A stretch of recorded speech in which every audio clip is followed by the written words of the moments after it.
손석희의 시선 집중. 안녕하십니까. 2012년 9월 4일 화요일 손석희의 시선 집중입니다. 손석희 교수가 휴가를 갔습니다. 그래서 이번 주 토요일까지 제가 진행을 합니다. 저는 이재용 아나운서입니다.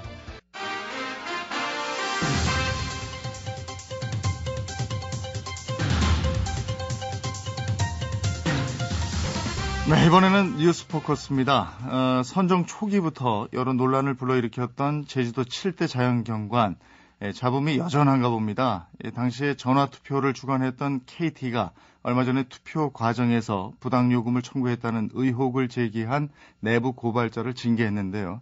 이를 두고 국민권익위와 KT가 갈등을 빚고 있습니다. 권익위는 내부 고발자가 제기한 의혹을 공익신고라고 보고 해당 사원에 대한 보호 조치를 내렸지만은 KT는 징계가 공익신고와 별개임을 주장하면서 맞서고 있는데요.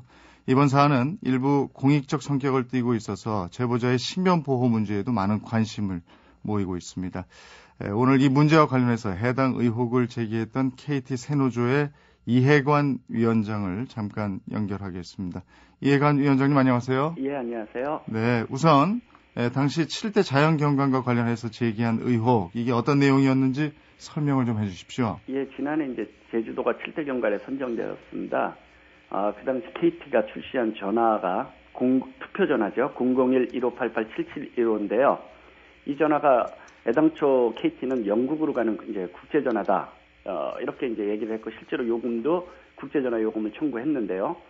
이에 대해서 KT 내부에서 많은 문제 제기가 있었습니다. 여러 이유가 있었는데 가장 결정적인 것은 하루 200만 통 영국으로 전화가 걸려갈 수 없다는 거죠. 네. 이런 내부 의혹이 이제 제기되어서 제가 그 언론이나 기자회견 등을 통해서 이런 걸 밝히고 그것에 근거해서 시민단체들이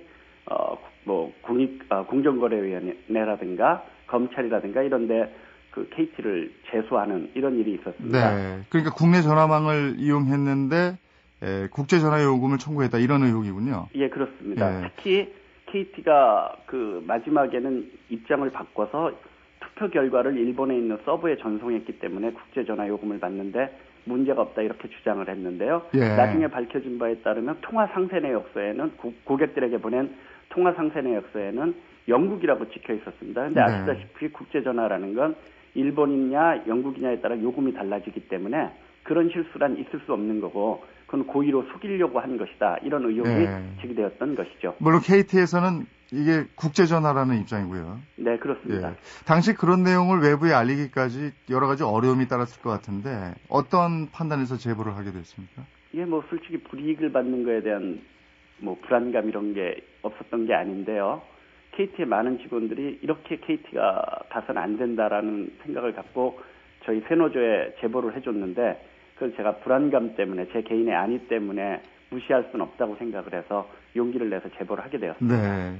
그 이후에 원인이 어쨌든지 간에 징계를 받았다고 들었고요. 물론 사측은 그 징계가 공익신고와는 아무런 관련이 없고 그 이전에 있었던 시설 무단 침입 등의 사규 위반 행위에 따른 것이다. 이런 입장을 밝혔는데요. 그러나 이쪽은 공익신고에 대한 보복성 징계다. 이렇게 주장을 하고 있어서 그렇게 주장하는 이유가 어떤 건가요? 예, 과거 독재정권 시절에 그 반정부 인사를 탄압할 때 정부에 반대해서 탄압했다 이렇게 하는 게 아니라 무슨 사상이 불순하다, 빨갱이다 이렇게 했던 거랑 비슷한 거라고 생각합니다. 제가 이 공익제보 활동을 한 직후에 징계를 받았는데요. 징계 사유가 가장 큰 징계 사유의 내용이 명예를 훼손했다는 겁니다. KT에. 근데 그 내용이 뭐냐면 지난 6년간 KT 노동자 150명이 사망을 했습니다. 자살자가 16명이었고요. 네. 이렇게 많은 사람이 죽은 것이 민영화 이후 과도한 구조조정 때문이라는 주장을 제가 하고 다녔는데 그거를 모아가지고 그런 주장한 거를 모아가지고 KT 명예를 훼손했다. 이렇게 해서 정직 2개월을 그 징계를 했습니다. 그리고 더 기가 막힌 것은 징계가 만료되는 그러니까 제가 새로 출근해야 되는 날이 5월 9일이었는데 그 전날 문자로 저희 집이 안양인데 가평으로 출퇴근에만 5시간이 걸리는 가평으로 인사 조치됐다는 걸 문자로 보냈습니다. 이런 건 명백하게 좀 골탕을 먹이기 위한 이런 보복 인사라고 생각을 했고 국민권익위원회에서도 그런 저의 주장을 전적으로 받아들였습니다. 네. 권익위에서 전적으로 받아들였다 이렇게 말씀을 하셨는데 권익위는 KT가 이번 일로 공익을 침해했는지 여부는 판단할 수 없다고 밝혔습니다마는 제기한 의혹에 대해서는 공익신고라고 판단을 하고 보호 조치를 내렸죠. 네. 권익위는 징계 부분에 대해서 이렇게 구체적으로 어떤 해석을 내린 건가요? 이게 전적으로 지지한다 뭐 이런 거예요? 그러니까 KT가 이제 저를 가평으로 발령낸 이유를 어떻게 설명하냐면 가평에 사람이 모자르기 때문에 예. 가평으로 발령을 냈다 이렇게 설명을 했는데 권익위가 그걸 받아들이지 않았습니다. 가평에 사람이 모자르다는 것도 믿기 어려울 뿐만 아니라 예. 서로 그렇다 하더라도 출퇴근에 5시간 걸리는데 그 사람을 보낸 것은 명백히 불이익한 행위고 그것은 공익신고와 관련되어 있다라고 판단했다. 이런 것이 국민권익위 판단입니다. 네. 사측은 권익위의 결정에 대해서 인정할 수 없다는 입장과 함께 행정소송을 제기할 방침을 밝혔습니다. 사측의 이 같은 반응, 당사자로서는 어떻게 받아들이시는지요? 일단 너무 고통스럽죠. 출퇴근에만 5시간이 걸리는데 네. 제가 정상적으로 업무를 할 수 없다는 게 너무나도 명백한 경우인데 회사가 국민권익위원회에서 결정까지 해줬는데도 저를 계속 이렇게 그 가평에 놔두겠다라는 것은 저는 역으로 얘기하면 보복인사임을 자인하는 꼴이다 이렇게 생각을 하고 지금이라도 좀 냉정해져서 회사가 저를 원사개복시켜주기를 바랍니다. 네. 다수의 조합원이 가입한 제1노조는 새노조의 입장을 반대한다 이렇게 들었는데 이 문제로 동료들 간의 노노 갈등은 없습니까? 뭐 특별히 노노 갈등이랄 건 없고요. 아무래도 회사 이미지가 너무 나빠지는 거 아니냐 이렇게 우려하시는 분들이 계시기도 한 건 사실이고요. 네. 그럼에도 불구하고 KT의 그 평범한 직원들의 대부분이 KT 경영진들이 잘못하는 거에 대해서 누군가는 나서서 제동을 걸어야 되는 게 아니냐 이런 여론이 높다고 생각합니다.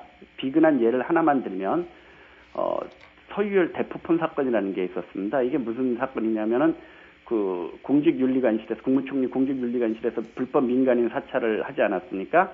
그 증거를 은폐하는 과정에서 KT 사장이 불법 대포폰을 개통해 준 사건입니다. 평범한 직원들이 이런 일을 하면 굉장히 큰 징계를 받을 일인데 이 높이 계신 분들은 아무런 책임을 지지 않습니다. 네. 이런 거에 대해서 누군가는 좀 나서서 해야 되지 않겠냐 이런 여론이 KT 직원들 내부에 높은 게 사실입니다. 네. 끝으로 공익신고자로서 바라는 점이 있다면 좀 얘기를 좀 해주시죠.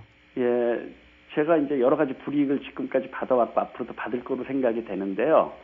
지금 우리 사회에서 양극화가 문제고 그것은 대기업의 탐욕 때문이다 이런 그 문제의식이 많이 높아지고 있는데 정작 대기업 내부에서 대기업이 잘못하는 행위를 한 것을 공익을 목적으로 신고한 사람들을 우리 사회가 보호해주지 못한다면 이런 뭐 경제민주화니 뭐 이런 문제는 다 저는 공연불이 된다고 생각을 해서 이번에 국민권익위원회가 어렵게 이런 결정을 내려줬는데 이런 것들이 실질적으로 불이익을 없애고 저를 원상회복해 줄 수 있도록 좀 더 사회나 정치권이 나서줬으면 좋겠다 이런 바람을 갖고 있습니다. 네, 오늘 얘기 고맙습니다. 네, 고맙습니다. 네, 뉴스포커스 KT 새노조 이해관 위원장과 얘기 나눠봤습니다.